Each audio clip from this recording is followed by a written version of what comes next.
Bonsoir. On va se donner quelques instants. Veuillez prendre place, le temps que les gens arrivent.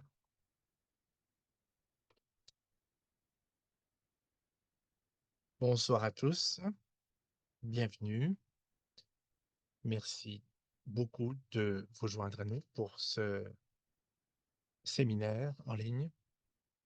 Avant de commencer, je suis Helen Crawford, responsable senior des programmes à Psoriasis Canada. Je suis à Ottawa, qui est un territoire non cédé du peuple algonquin Anishinaabe. Nous reconnaissons que c'est une nation qui a vécu ici comme intendant du territoire depuis toujours. Alors, nous sommes heureux de vous donner la bienvenue, peu importe d'où que vous soyez. Quelques items préparatoires avant de commencer. Si vous voulez écouter en français, tout ce qu'il vous faut faire, c'est utiliser le mode interprétation. Il y a un bouton au bas de votre écran, choisissez français. Et nous avons un traducteur, un interprète, tout est traduit en simultané. Alors, nous allons afficher c'est l'enregistrement en anglais et en français de cette version sur notre canal YouTube après. Alors, vous êtes simplement en mode écoute, tout est enregistré. Vous pourrez écouter. Si vous avez plus tard des questions, eh bien, nous pourrons les traiter à la fin de la présentation et vous pouvez utiliser le chat ou disons le clavardoir ainsi que la section pour les réponses, questions-réponses en bas de votre écran. Il faut que vous sachiez que tous les webinaires et les ressources ne sont là que pour des fins d'information. Et donc, c'est de l'information générale qui vous est fournie. Si vous avez des questions spécifiques ou des préoccupations, veuillez parler avec votre médecin. Et donc, avant de commencer, nous voulons remercier tous nos commanditaires qui ont aidé au déroulement des activités de la Journée mondiale de la psoriasis. Architect, J&J, Eli Lilly, Sun Pharma et UCB. Bien sûr, on ne pourrait pas rendre ces webinaires disponibles autrement, sans leur aide. Alors, Psoriasis Canada, c'est une nouvelle organisation, relativement parlant, au Canada, mais il y a des antécédents qui ont donné naissance à l'organisme. Plus de 15 ans d'expérience. Il y avait 2 organisations qui opéraient au Canada depuis 2012, qui travaillaient sur le psoriasis, se sont consolidées et ont créé une voie nationale pour, les gens qui vivent avec une maladie psoriatique. Nous avons conçu un plan stratégique initialement et ça s'est fait récemment, en fait, pour guider nos activités et on a prévu le coût en vue des 3 prochaines années. Ce webinaire, c'est le troisième d'une série pour, la Journée mondiale de la psoriasis et bien sûr, c'est le 29 octobre qu'a lieu cette semaine et durant cette journée-là, tout le monde se conscientise partout sur la planète au sujet de la maladie psoriatique pour aider la communauté qui vit avec la maladie psoriasique. L'idée, c'était de parler de comorbidité et éviter l'effet en cascade, l'effet domino. Les comorbidités sont les autres conditions, de la santé qui peuvent empirer la situation. Si vous vivez avec une maladie psoriatique, vous n'en subirez pas nécessairement obligatoirement les répercussions, mais il y a une possibilité d'en subir des répercussions. Il y a les activités de la Journée mondiale de la psoriasis et on a lancé une campagne médiatique récemment, si vous nous suivez dans les médias sociaux. Vous avez Psoriasis Can 1, Psoriasis Can 1, c'est une campagne fondée sur un sondage qu'on a eu cet été, qu'on a mené sur la communauté pour voir quel était le seuil de conscientisation, la perception et les compréhensions relativement aux conditions associées à la maladie psoriatique. Et on avait une série de webinaires ou de séminaires en ligne qui s'adjoignaient à la campagne médiatique sociale. Et cette séance fait partie d'une série de 3 webinaires. Prochaine diapo, s'il vous plaît. Et ça met l'accent sur les conditions principales. Alors, ce que l'on sait être associé avec la maladie psoriatique, en particulier, l'arthrite psoriatique. Docteur Vinod Chandran, a participé à un webinaire. La semaine dernière, il y avait, docteur Marlene Dietalk, qui est une dermatologue spécialisée en, la psychodermatologie et elle a parlé des liens avec le Mind Skin Health Connection. Bon, ce sont des voilà, le titre de la présentation, c'est disponible en anglais et en français et vous allez sur YouTube, pour aller écouter le canal Psoriasis Canada. Alors si vous voulez être à jour, par rapport à nos activités, nous affichons tous dans nos médias sociaux. On a des campagnes de conscientisation à Psoriasis Scan One, notre, adresse courriel est là. Nous allons lancer un nouveau site web dans quelques mois, on l'espère. Ça sera www.psoriasiscanada.ca, pas .com et nous allons, vous envoyer aussi, si vous le voulez, un bulletin d'information tous les 2 mois et le sujet pour ce soir, on voulait que vous sachiez qu'il y a un programme d'appui en ligne que nous offrons. Le prochain, ce sera le 19 novembre. C'est un petit groupe, ils se réuniront en ligne et ce sera présenté avec, par un animateur, formé qui a beaucoup d'expérience en psoriasis et le code QR est là. C'est un petit groupe, c'est un projet pilote pour l'instant, mais vous pouvez vous inscrire à ce groupe de soutien en ligne. Il y aura des séances en français et des groupes peut-être régionaux éventuellement ou liés au thème. Donc cela étant dit, je voulais donner la parole à au docteur Eckstein, puisque nous avons les maladies, cardiovasculaires et la psoriasis, c'est le thème de la soirée. On va parler des conditions les plus associées avec la psoriasis et 72 des gens à qui on a parlé, sur 300, bon, 72 étaient conscients que le psoriasis pouvait être lié à d'autres conditions. Moins de 30 des gens, selon le sondage, savaient que les maladies cardiovasculaires, c'était un de ces facteurs, une de ces conditions associées ou liées. 73 des gens qui ont répondu, les répondants, ne se sentaient pas assez bien informés relativement aux risques potentiels liés à la maladie, du psoriasis. De là, ce webinaire et pourquoi on avait 2 autres séances, de séminaires en ligne pour s'attaquer à cette question. Vous donner de l'information et vous conscientiser pour savoir, quoi regarder. Nous avons un patient, qui souffre de ou qui vit avec le psoriasis et on verra, quelle est son expérience, et de vivre avec cette maladie cardiovasculaire également. On a un cardiologue avec nous. Cela étant dit, il me fait plaisir de vous présenter Margaret Peters d'abord, qui est la patiente, qui vit avec le psoriasis. Elle était serveuse dans un bar et puis voilà, elle a une expérience qui l'a motivée à créer, Unmasking Psoriasis est une organisation de la Saskatchewan, puisqu'il y avait un problème lorsqu'on servait un client, le client n'a pas voulu être servi et cetera. Donc on va conscientiser les gens relativement à la maladie psoriatique. Est-ce qu'il y a eu un appel ou quoi? Qu'est-ce qui lui est arrivé? Elle était là il y a une seconde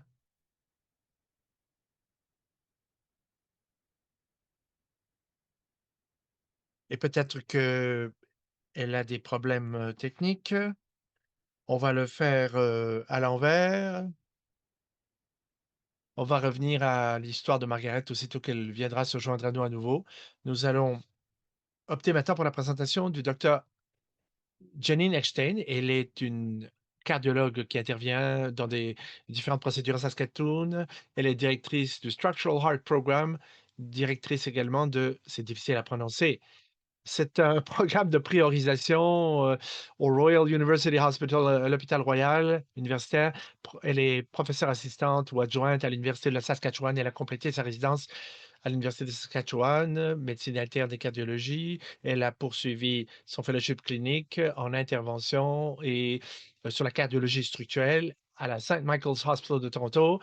Elle veut vraiment qu'il y ait un meilleur accès au traitement avec un traitement avec, une valve et donc c'est le programme de la Saskatchewan également avec la valve mitrale et donc, l'idée, c'est qu'elle se passionne de l'éducation, de la croissance professionnelle et elle, poursuit des études, de MBA, à la Rothman School of Management. Nous sommes très chanceuses et chanceux de vous compter parmi nous. Merci de m'avoir invité, j'apprécie le tout. Alors, Margaret, n'est pas là, eh bien, je vais partager simplement, ici ma présentation pendant qu'elle arrive peut-être. Bon, voilà, on n'entend pas très bien malheureusement, mais bon, voilà. Je suis très heureuse de vous parler de la maladie cardiovasculaire, de la maladie psoriasis. Je travaille à la Royal University Hospital de, heu, la Saskatchewan, à Saskatoon, et je vais vous parler des maladies cardiaques au Canada. La maladie cardiaque, c'est la deuxième cause de décès au Canada. Ça, c'est partout. Un Canadien sur 12 de l'âge de 20 ans reçoivent un diagnostic de cette maladie cardiaque parce qu'on c'est surprenant parce qu'on pense que c'est les personnes plus âgées, mais on voit des gens à l'hôpital qui ont 30 ou 40 ans.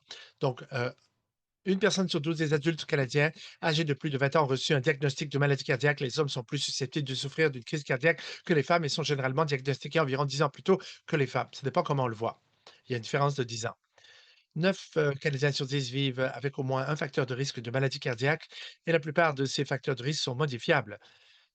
Il y a des choses que l'on peut gérer si on le sait d'avance. Ce sont des choses comme le contrôle de la glycémie, si vous souffrez de diabète, contrôle de la tension artérielle, contrôle du cholestérol. Beaucoup de gens ne comprennent pas l'impact que cela peut avoir. Niveau d'activité physique, alimentation, poids, tabagisme et consommation d'alcool ou de drogue. Voilà les facteurs, les plus importants sur lesquels on peut travailler. Si on les connaît d'avance, eh bien, on peut bien gérer la chose. Tout n'est pas sous notre contrôle, évidemment. Certains facteurs de risque sont indépendants de la volonté de la patiente ou du patient, par exemple, l'âge, le sexe, les antécédents familiaux, l'origine ethnique non plus, et les maladies inflammatoires, par exemple, comme pour les maladies, le psoriasis, et cetera. On ne peut pas choisir ces maladies, qu'elles soient inflammatoires ou non. Il y a d'autres déterminants de la santé, par exemple les facteurs environnementaux, les déterminants sociaux, financiers, et cetera. Et il y a d'autres facteurs, qui peuvent être modifiés par rapport au risque. La plupart des gens pensent à la maladie coronarienne. Les artères coronaires sont des artères qui alimentent le cœur en sang et en oxygène.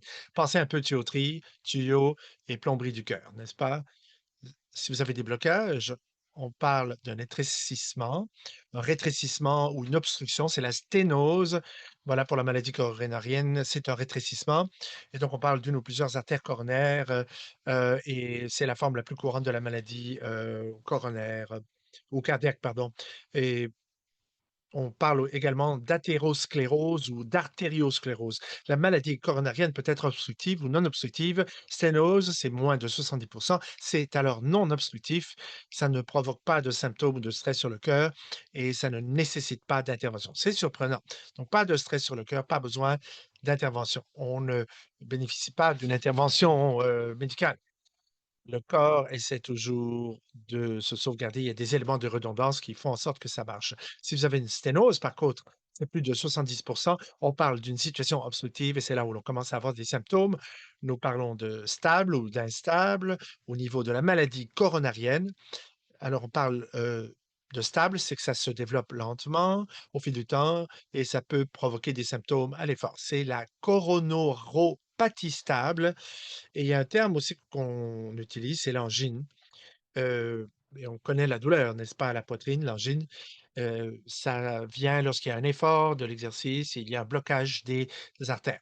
Si c'est instable, comme coronaropathie, eh bien, on parle d'un spectre connu sous le nom de syndrome coronarien aigu, SCA, ou crise cardiaque.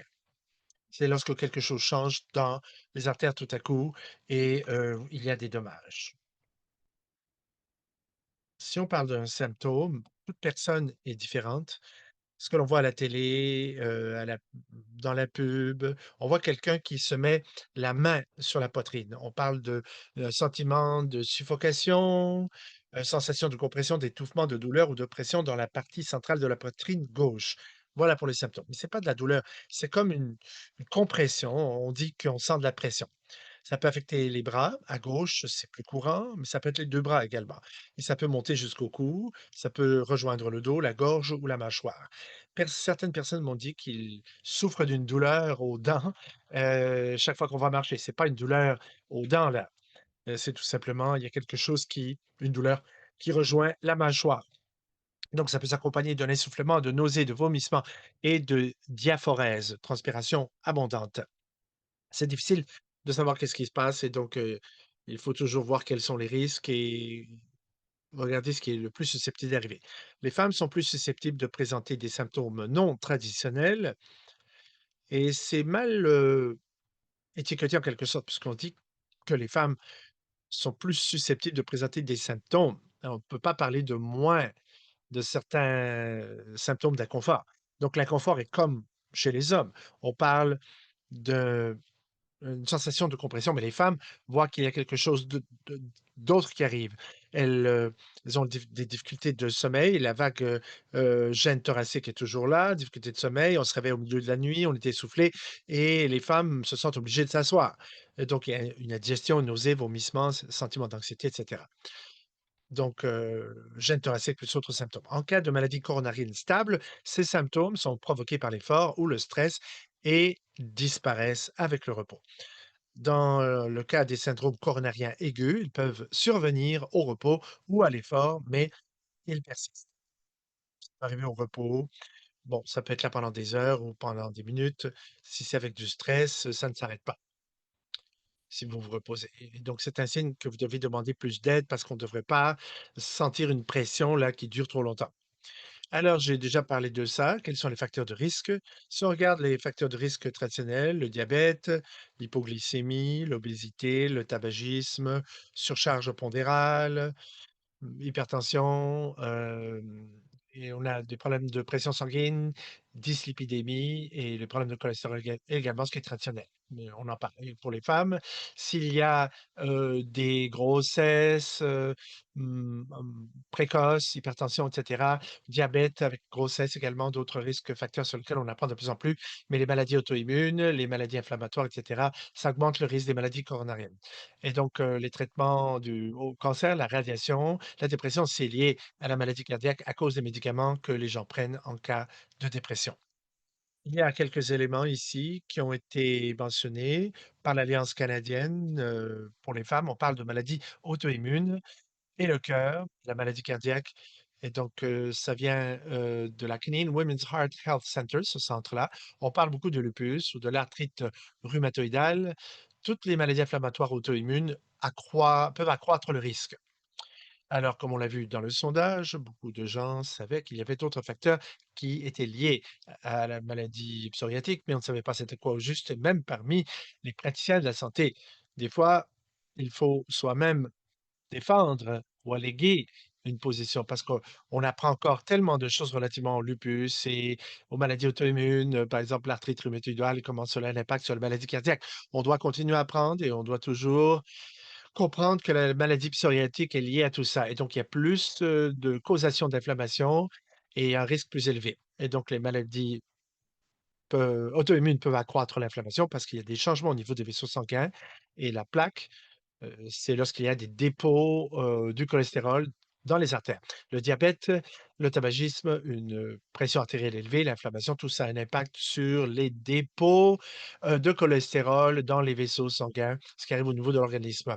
Le centre Heart Health Center, met l'accent là-dessus. Ce que vous pouvez faire, c'est savoir quels sont vos risques et si vous regardez l'ABC en anglais, l'AIC pour l'hémoglobine, c'est-à-dire le niveau d'hypoglycémie sur 3 mois et B, c'est blood pressure en anglais, pression sanguine, C, c'est le cholestérol. Il faut que ce soit testé, soyez testés, testez-vous, assurez-vous de connaître votre dossier, que votre médecin également soit sur la coche. Alors, on doit bouger plusieurs fois par jour, c'est possible. Essayez de bouger le plus possible, pas de tabagisme et prenez des médicaments si ça vous aide seulement. On a parlé de la maladie psoriatique et d'autres, conditions médicales, comme vous l'avez vu durant toute cette série. Alors, il y a d'autres, conditions médicales qui sont associées. Les dépressions, par exemple. Il y a des fois de la dépression qui évoque un risque plus élevé de maladie cardiaque. La maladie psoriatique également est liée à une dépression, plus de risque de dépression. Également, les patients qui vivent avec une maladie psoriatique sont plus tendance à avoir des problèmes de pression sanguine, de maladies cardiaques, plus de tendance à avoir, à souffrir de diabète, d'obésité, de dyslipidémie. Également, inflammation, au niveau des intestins, maladie psoriatique, heu, c'est très courant et donc on voit un accroissement de la maladie, des risques de maladie cardiaque et on voit quels sont les facteurs de risque, surtout au niveau inflammatoire. On ne veut effrayer personne, mais comme on l'a dit, tout ça, c'est modifiable. On peut traiter ça. On peut s'améliorer, on peut réduire des risques. Il faut juste savoir qu'ils sont là, qu'ils sont présents. Il faut en être consciente. Si on regarde les risques d'avoir une maladie cardiaque, à l'hôpital, on parle de, euh, bon, par exemple, d'attaque du myocarde. Les risques de crise cardiaque, on parle de 2 chez les hommes et de 3,2 chez les femmes. Alors, c'est comme dire qu'on a 2 fois plus de chances ou 3 fois plus de chances contracter une maladie cardiaque. En fait, c'est une crise cardiaque. Si on considère, les ACV ici à droite, on va considérer, les groupes les hommes et les femmes, 1,7 de probabilité que ce soit non fatal. Le fait d'avoir une maladie cardiaque, pas nécessairement une attaque cardiaque et 1,4 fois plus de risque d'avoir un ACV et donc on sait que toutes ces choses sont importantes. Donc la gravité de la maladie psoriatique est liée également à un risque. Par définition, on a un risque plus élevé d'hypertension et il y a des changements également au niveau de la maladie psoriatique qui surviennent par rapport au processus de signalisation, c'est-à-dire que les gens avec du psoriasis peuvent résister aux médicaments ou ont peut-être besoin de plus de médicaments pour être traités. Si vous regardez un de vos amis qui a eu des problèmes de haute pression sanguine, prenez une pilule, par exemple, vous en prenez 4, c'est peut-être lié à la maladie psoriatique parce que c'est plus difficile à traiter. La durée de la maladie psoriatique également peut accroître les risques.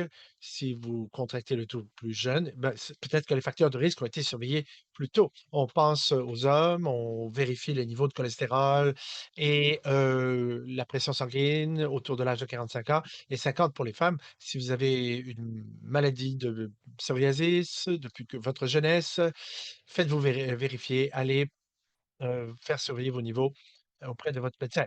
Il y a des éléments également génétiques. On sait que certains gènes sont présents, chez certaines personnes qui vivent avec une maladie, psoriatique et donc c'est pas toujours présent, mais donc on peut pas tout changer tout le temps. Mais ce sont des choses qu'il faut connaître et on voit que le risque s'accroît. C'est pour ça que Margaret va parler en premier parce qu'elle veut partager son histoire et bon, oui, il y a des choses qu'on ne peut pas changer, d'autres choses qu'on peut changer, on va mettre l'accent là-dessus. Les pointages par rapport aux risques, ça sous-estime les risques. Souvent, si vous allez voir un médecin, des fois, vous devez, défendre votre intérêt. Si on considère tous les pointages traditionnels par rapport aux risques, on pense aux personnes, dans une courbe de distribution nord-américaine. Ça a été conçu pour les gens qui avaient des facteurs de risque traditionnels.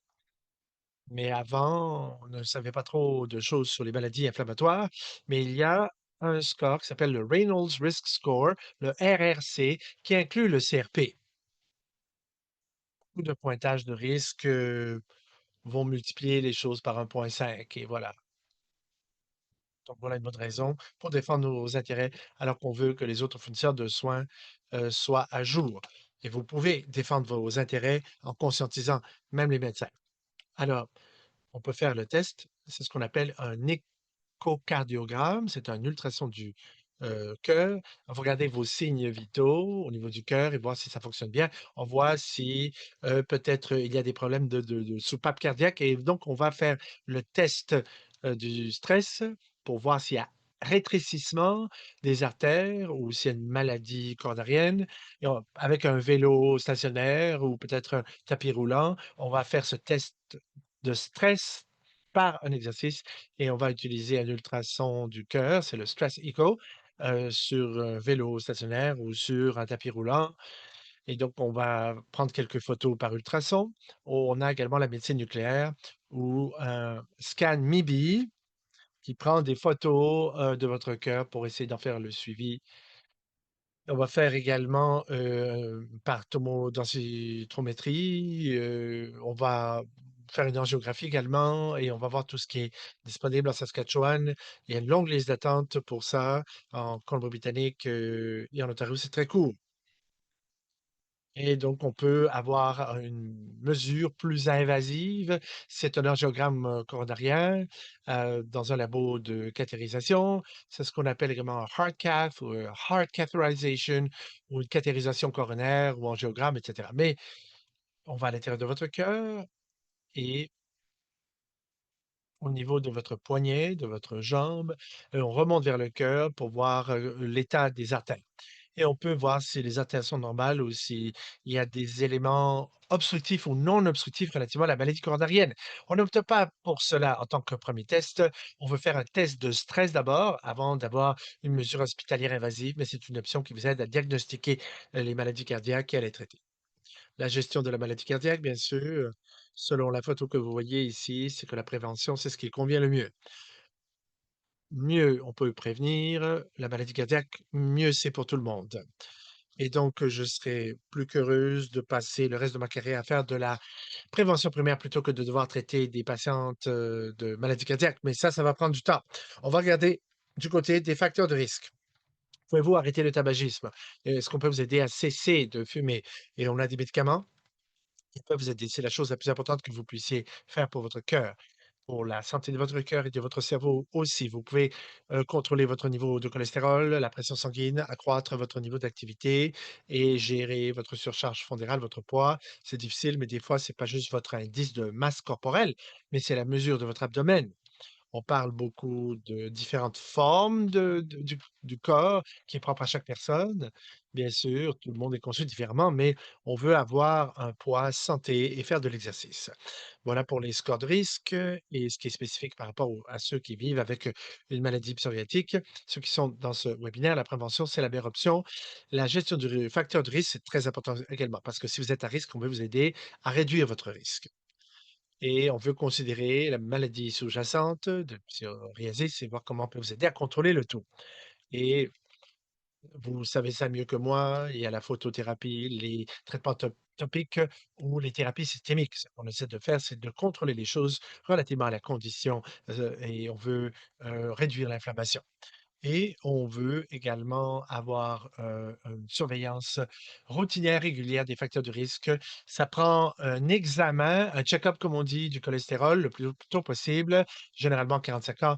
Également une vérification de la pression sanguine, également, votre hauteur, votre poids. Comme on l'a dit, on utilise l'indice de masse corporelle, c'est pas le meilleur indice, mais on va considérer les marqueurs, inflammatoires, les CRP comme on dit, et votre rhumatologue ou dermatologue déjà vérifie votre niveau de CRP peut-être, mais vous pouvez le faire. Donc la santé mentale, très important, c'est même super important.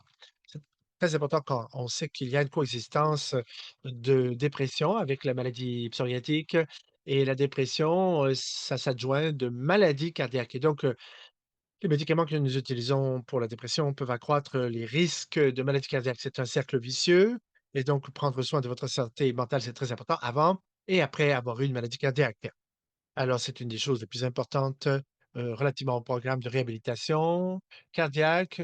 Il y a des groupes d'appui, de soutien également, c'est très important. Si vous avez des groupes, avec des gens qui souffrent du même problème que vous, ça vous aidera. Vous aurez un soutien moral et ça fait partie de la guérison également et de la gestion. Il y a plusieurs liens entre la dépression et la maladie cardiovasculaire, comme on l'a dit. L'autre chose que l'on peut faire lorsqu'on est à l'hôpital, voici une photo. J'essaie de vous montrer, à quoi ressemble un angiogramme. On on a parlé un petit peu de l'artère radiale entre le poignet et le cœur. Il y a la région ici fémorale et cetera. Si on vous a dit que vous souffrez d'une maladie coronarienne, essayez de voir si la maladie est stable ou pas et dans quel cas, vous avez des options médicales ou des options invasives. On parle de gestion, médicale et on veut contrôler vos symptômes et empêcher que les choses n'empirent. Lorsqu'on parle de gestion invasive, on parle d'angiogramme. On prend des photos et on peut aussi souvent procéder en utilisant, l'ouverture. Lorsqu'il y a rétrécissement ou blocage, on peut ouvrir un peu. C'est une, chirurgie, de contournement, comme on dit et beaucoup de médecins pensent bien savoir, mais on parle d'un petit tube que l'on peut ouvrir dans votre artère, mais on peut toujours, ça n'empêche pas, les crises cardiaques puisque, le cholestérol peut toujours s'y loger. Donc, on veut empêcher les choses, mais bon. Alors, les maladies coronariennes stables sont une prise en charge médicale, un traitement évasif et les endoprothèses ne préviennent pas les crises cardiaques. Donc, l'hôpital est très, très bon relativement à de forts changements au niveau des symptômes. Alors, à quoi ressemble ça, cette mesure? Ce sont des tubes que l'on insère dans l'artère et c'est comme un ballon, n'est-ce pas? Alors, c'est par pontage qu'on procède pour la prévention d'un infarctus. C'est comme ça qu'on gère la maladie coronarienne. C'est une intervention coronarienne percutanée et donc c'est par pontage. Et on va prendre une partie de la veine ou de la tête de d'un autre endroit dans votre corps et on fait une chirurgie, on fait un petit détour, on prend du sang d'avant le blocage et on crée un nouveau sentier sanguin, on contourne et donc on crée une nouvelle route et donc c'est très important. Si vous avez beaucoup de rétrécissement, on ne veut pas trop mettre trop de métal en vous et donc le pontage, des fois, c'est mieux pour certaines personnes et donc de là, l'intervention coronarienne percutanée, avec endoprothèse dans l'artère coronarienne, et donc voilà, on a une lésion limitant le flux sanguin comme on l'a vu et la lésion ne limitant pas le flux sanguin. Alors, il y a beaucoup de choses et de problèmes qui doivent être soulevés par les patients. Il y a beaucoup de problèmes de maladies cardiovasculaires et ce sont les patients eux-mêmes qui doivent le dire à leur médecin. De temps en temps, on améliore les choses et le système est trop lent et n'est pas assez centré sur les patients. Et des fois, vous devez être votre avocat et vous défendre vous-même et toutes les positions sont un peu différentes, mais vous pouvez vous responsabiliser pour votre propre santé relativement aux facteurs de risque. Et je veux que vous vous sentiez mieux habilité à agir et vous pouvez aider. Donc, vous avez du contrôle là-dessus, sur tous ces thèmes-là, comme les pontages de l'artère coronarienne, etc. Vous devez savoir qu'il y a des options, vous devez connaître, quels sont les modes de prévention et cetera, plutôt que de sombrer dans le désespoir. Car contrairement à ce que l'on pourrait croire, vous pouvez vous préoccuper de ça, vous pouvez gérer les choses, vous pouvez vous éduquer et éduquer les gens et éduquer les gens pour leur dire à quel point ces choses sont importantes. C'est pas juste au niveau du cœur. Pour la maladie cardiaque également au niveau rhumatologique, également les composantes dermatologiques également. Pour une maladie psoriatique, c'est très important. La gestion, si on peut contrôler l'inflammation, on peut alors réduire le risque d'une maladie, cardiaque. C'est pas juste de considérer la maladie cardiaque, mais c'est de bien vous traiter, bien traiter la maladie d'un point de vue, santé, physique, mentale également, en vue de garantir l'avenir. Un avenir positif, n'est-ce pas? Et en vue de ce qui va arriver à l'avenir, pour, votre condition, la maladie et cetera. Donc, je pense qu'on a terminé ce segment, mais je ne sais pas si on va considérer des questions maintenant? Oui, Margaret? Je sais qu'il y a déjà une question dans le clavardoir, si vous avez une question, s'il vous plaît, par rapport à ce que vous avez entendu. On aura plus de temps vraiment à la fin pour répondre à ces questions ultérieurement. Je veux juste vous remercier. Merci beaucoup pour la présentation. C'était très clair, très concis et vraiment, ça nous a informé beaucoup. J'ai beaucoup appris. J'espère que tout le monde a appris également. C'était excellent. Merci d'avoir partagé. On revient au tout début et je vous ai présenté Margaret au début, elle n'était pas là, mais comme je l'ai dit, elle travaille chez Unmasking Psoriasis en Saskatchewan. Elle a décidé de partager son expérience avec nous pour nous dire comment la maladie cardiovasculaire a eu un impact sur elle, en plus de son parcours de vie avec le psoriasis. Vous êtes en sourdine. Margaret?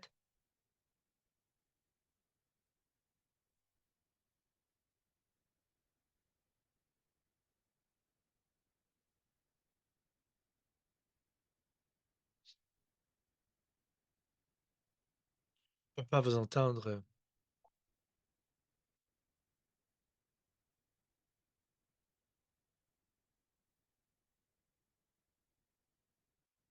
Elle est là. Donc, désolé, j'ai une panne d'électricité chemin faisant. Donc voilà, parfait. Je m'en excuse. Eh bien, j'ai eu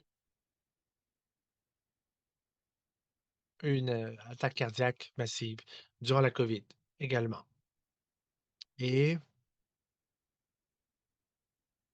j'ai eu beaucoup de douleurs, entre les omoplates et Je pensais que c'était parce que j'ai travaillé trop fort.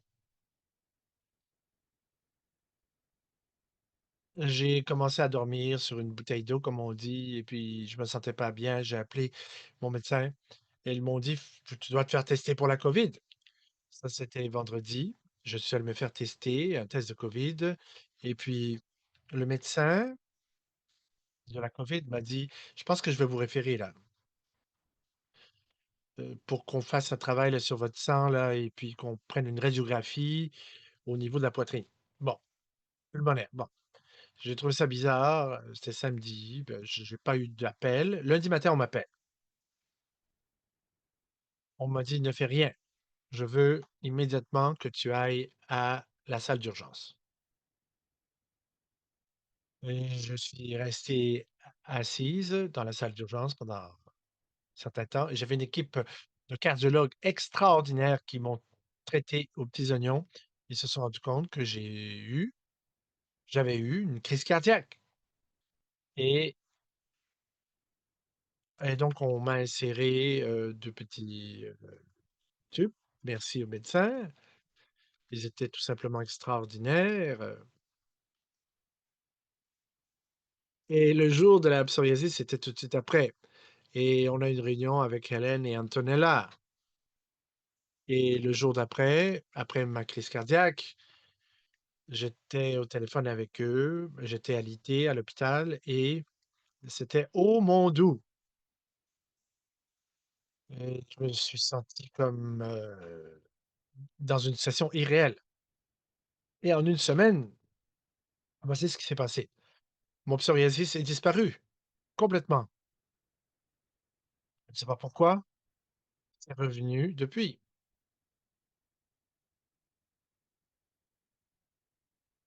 mais c'était vraiment incroyable comment bien je me suis senti après avoir eu la crise cardiaque. J'ai changé. Je vais marcher tous les jours, promenade de 4 miles tous les jours.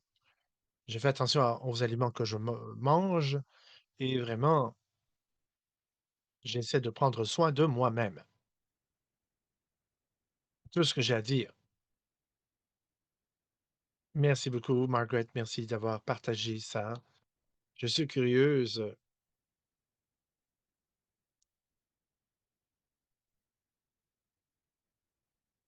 Savais-tu que la maladie cardiaque était liée au psoriasis? On avait fait ce sondage qui disait que très peu de gens étaient au courant de ce lien entre le psoriasis et la maladie cardiaque. Et donc, toi, est-ce que tu savais ou pas? Parce que ça faisait longtemps que tu avais ça. Je savais très peu de choses là-dessus et je pensais que c'était une question génique parce que tout le monde dans ma famille avait eu une maladie cardiaque et donc c'est après ça là, mais bon, ce qui m'a vraiment frappé, c'est que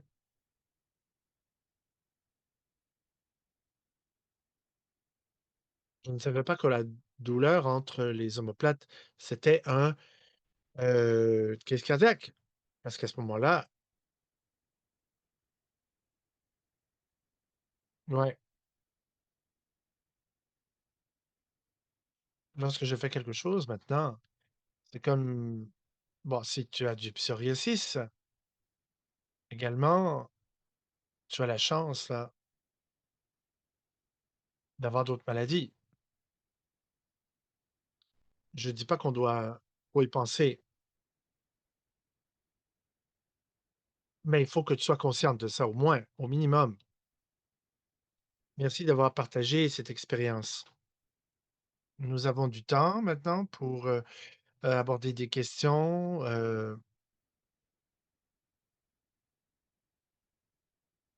On a parlé de l'arthrite psoriatique. On a dit que le CRP niveau de CRP pourrait être normaux. En cas d'arthrite, psoriatique, est-ce qu'il y a d'autres tests qu'on peut demander à notre médecin lorsqu'on a une normalité au niveau des, CRP ou que l'on soupçonne autre chose? Il y a un DSR, un ESR pardon, ce n'est pas toujours offert comme mesure d'inflammation. le seul pointage qui inclut un marqueur inflammatoire, c'est le CRP. Mais on utilise des fois l'ESR pour les patients atteints de lupus.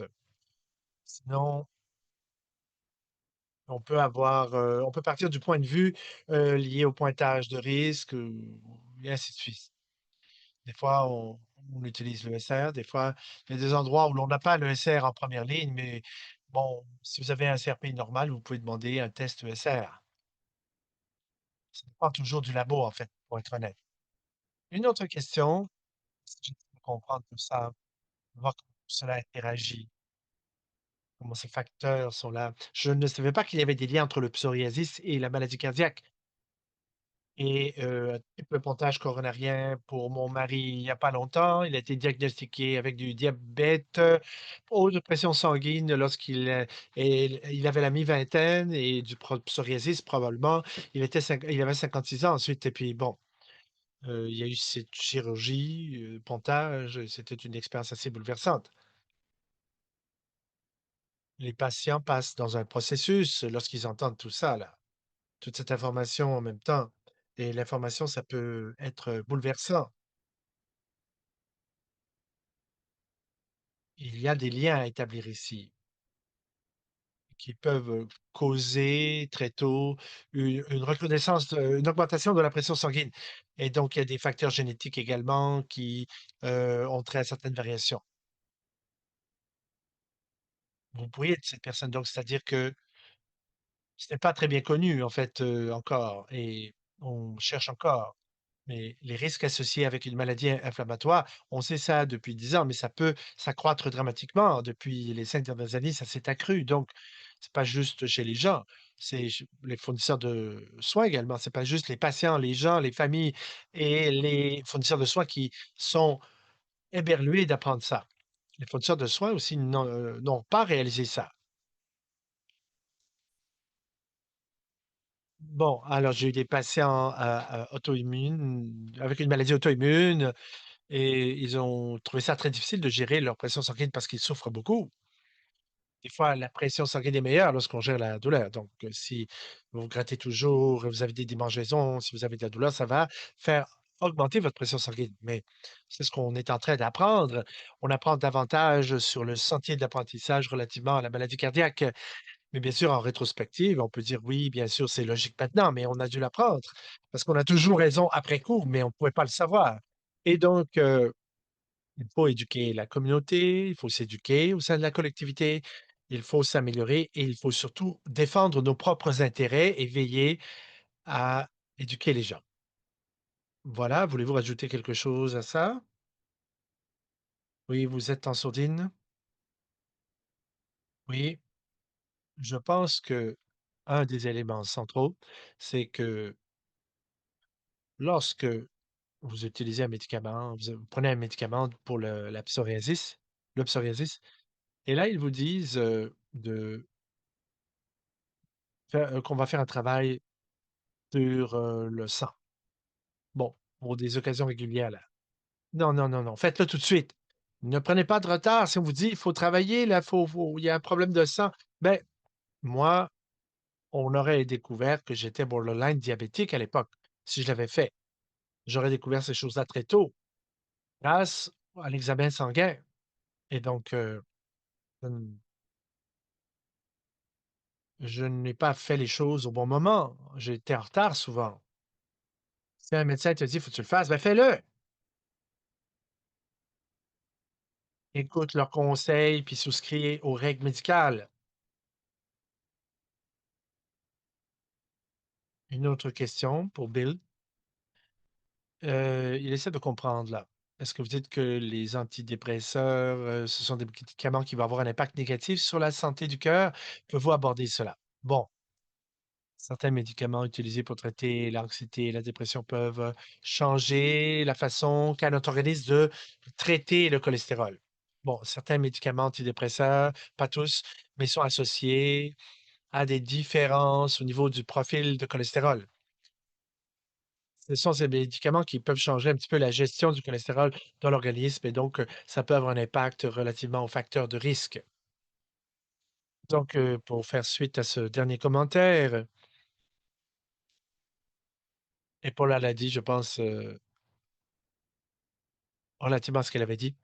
Personne ne lui avait dit que le psoriasis était un facteur de risque pour la maladie cardiovasculaire. Et donc, on voit de la nouvelle information qui surgit, mais c'est important de bien gérer le psoriasis pour que le cœur demeure en santé après une chirurgie. Le psoriasis, c'est presque évaporé. Et je me demande pourquoi, parce que Margaret a parlé du même phénomène. Et durant les 6 derniers mois, il y a eu une flambée hors de contrôle.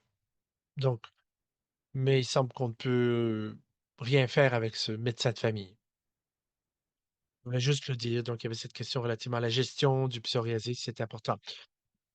On n'a pas de réponse peut-être là-dessus. Pourquoi ça se serait évaporé après le traitement, ça s'est amélioré? Je n'ai pas de réponse pour elle. On va expliquer pourquoi c'est disparu. La plupart des médicaments qu'on a pour la maladie cardiaque ne sont pas inflammatoires nécessairement, donc je ne sais pas pourquoi ça s'évaporerait comme ça, mais encore une fois, plus vous l'avez depuis longtemps, plus c'est grave, plus les risques sont élevés de contracter une maladie cardiaque. Non, en fait, il a déjà eu des antécédents de maladie cardiaque, c'est ça. Le médecin de famille, souvent, ne comprend pas quels sont les risques liés à une maladie psoriatique en ce qui a trait à l'inflammation pour la maladie cardiaque. Et donc, ça dépend dans quelle province vous êtes. C'est difficile de parler de dermatologie ou de rhumatologie, mais donnez-leur de l'information pour les éduquer. Il y a plein d'hyperliens d'informations provenant de différentes organisations, incluant Psoriasis Canada, qui adresse, qui traite de ces risques-là. J'ai essayé de parler à des médecins de famille. On a parlé également bon, les médecins ne peuvent pas suivre. Il y a beaucoup trop d'informations sur toutes sortes de maladies et donc souvent, les médecins essaient d'être à jour, mais comme par exemple dans le cas de la valvulopathie, pardon, heu, ils ne sont pas à jour parce qu'il y a de nouvelles percées en valvulopathie et puis, dites simplement de façon polie au médecin, à votre médecin: «Voici ce que j'ai appris, voici ce que j'ai lu. Est-ce qu'on pourrait peut-être être un peu plus agressif relativement à, l'objectif visant à contrôler la situation?» Et la psoriasis s'est disparu après la crise cardiaque, mais c'est revenu et c'est revenu férocement donc c'est ce qu'on a dit. C'est intriguant, n'est-ce pas? Quelqu'un pose la question: «Est-ce qu'il y a des suggestions pour que le médecin commande, un examen sanguin, celui dont on a besoin?» Par rapport à une autre question, pour vous 2, avez-vous des conseils à donner? Vous avez dit que vous étiez votre propre, avocat, qu'il fallait devenir un avocat de soi-même, pour soi-même. Docteur Eckstein, comment est-ce que les patients peuvent parler au médecin pour cela? Pour bien défendre leurs droits et leurs intérêts par rapport à ce dont ils ont besoin. Alors Margaret d'abord et puis ensuite je peux poursuivre? C'est bizarre, vraiment. J'avais fait vérifier, ma pression sanguine de façon routinière, régulière et j'avais fait ces choses-là, différentes choses et j'avais de toujours de bons résultats et donc vous savez, j'étais complètement surprise lorsque j'ai appris que j'avais eu une attaque cardiaque, significative. Je ne sais pas si vous voulez utiliser mes informations par rapport aux études lorsque vous parlez aux gens. Vous pouvez utiliser ça, docteur, parce que moi, je suis stupéfaite de voir que tout à coup, tout semblait bien aller selon les résultats qui étaient positifs. Puis tout à coup, il y a eu cette surprise-là. Je ne comprends pas pourquoi. Des fois, ça dépend. Il y a une différence entre une cible ou les cibles. Le cholestérol a une gamme, normale ou normalisée et dans certains cas, on gère le cholestérol différemment. Vous pouvez avoir une bonne pression du cholestérol, on le voit, mais il y a des crises cardiaques. Des fois, on voit les tests sanguins et puis le cholestérol est normal. C'est-à-dire que les organismes, des fois, le gèrent bien ou pas. Ça change un petit peu les choses relativement au dépôt de cholestérol. Heu, il y a des changements par rapport au diabète. Le diabète peut altérer la façon comment on dépose du cholestérol dans les artères. Donc, s vous voulez avoir un cholestérol plus faible. D'entrée de jeu, que votre cible soit plus basse si vous avez ces comportements comme le tabagisme. Alors, c'est difficile la pression sanguine. On est devenus plus libéraux, puis plus restrictifs. On vieillit, puis des fois on dit: «Bon, on va peut-être laisser la pression sanguine monter un peu, mais on veut 120 sur 80 plutôt que 140 sur 80 lorsqu'on est plus jeune. On veut être plus strict peut-être plus jeune». Mais chaque association a des lignes directrices particulières. Pour les tests sanguins, par exemple, on va dire: «Bon, d'abord, vous devriez faire vérifier votre niveau de cholestérol à l'âge de 45 ans, le diabète à l'âge de 45 ans pour un homme, 55 pour une femme» et on a toutes ces lignes directrices fondées sur une population plus élargie. Si quelqu'un vient me voir et me dit: «Bon, j'ai un cholestérol normal, une pression sanguine normale, mais tout le monde dans ma famille a souffert d'une crise cardiaque à l'âge de 40 ans. Je suis effrayé de mes risques». Bon, chez ces personnes-là, il faut être plus agressif. C'est pas dans les lignes directrices. C'est pas ce qui est recommandé parce que les recommandations sont faites pour des centaines de milliers de personnes sur la planète. C'est pas quelque chose qui cible le risque d'une personne en particulier. Certaines lignes directrices parlent de prise de décision partagée auprès d'un patient. Si c'est votre risque là, eh bien, on est préoccupé. Sur papier, votre risque va vous dire que vous n'avez pas besoin d'être traité pour votre cholestérol ou des choses comme ça, mais nous, on est préoccupé parce que vous avez de mauvais antécédents familiaux ou souffrez d'inflammation. Et des fois, il faut être plus agressif relativement au contrôle du cholestérol et de la pression sanguine, ce genre de choses. Il commence à finalement arriver à ces conclusions.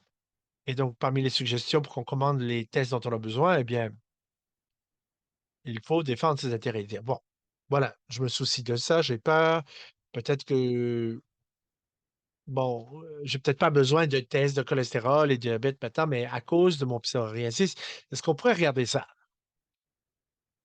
La pression sanguine, là, c'est peut-être plus facile. Le cholestérol, le diabète, c'est un test sanguin facile. Essayez de vous défendre, de défendre vos intérêts. C'est pas dans les lignes directrices, mais j'ai peur. Docteur, j'ai médecin, peut-on être plus agressif pour réduire mes risques? J'ai peur de... Bon, merci.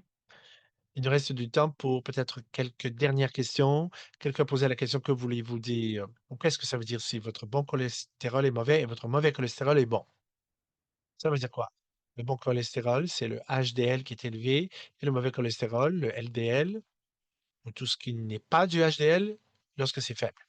Donc, généralement, c'est une façon plus protectrice si le HDL est plus élevé que le LDL ou le non-HDL, si c'est plus faible. Donc, c'est de fait un état protecteur en général. Donc, ils essaient de vous dire que votre bon cholestérol est plus élevé que d'habitude et le mauvais cholestérol est normal ou faible.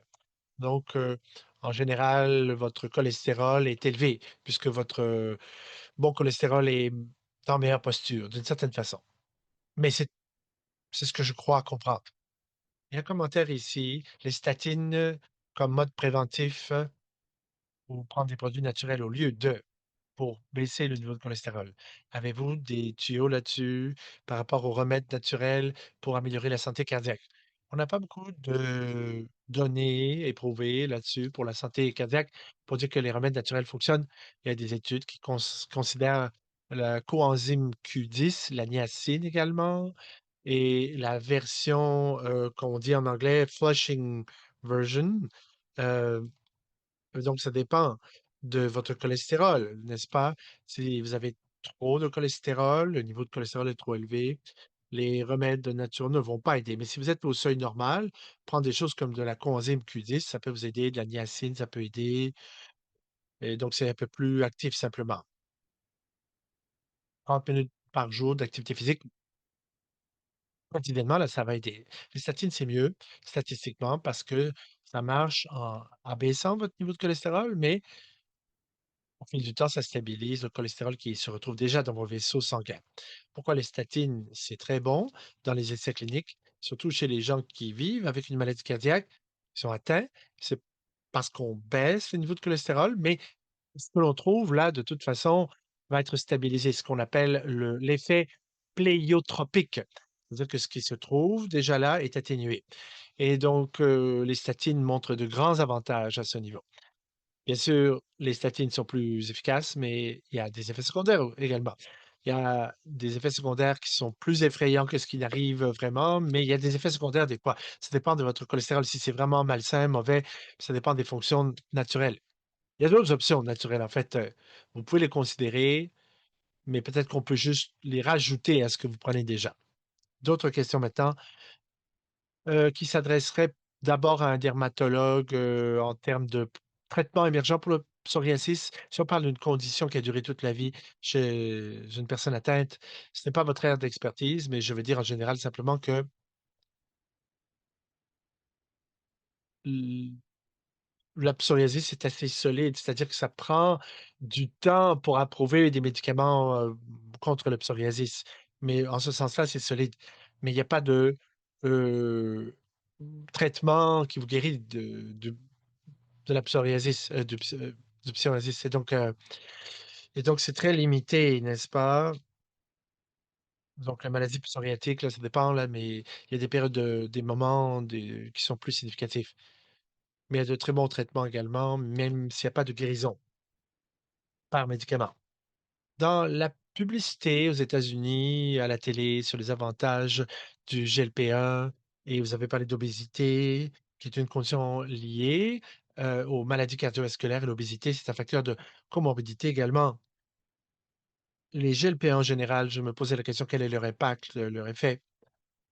En plus de la gestion pondérale du poids, évidemment, il y a de la recherche qui a été menée sur les GLP-1 pour voir comment ils peuvent avoir un impact sur l'inflammation chez les patients qui vivent avec le psoriasis.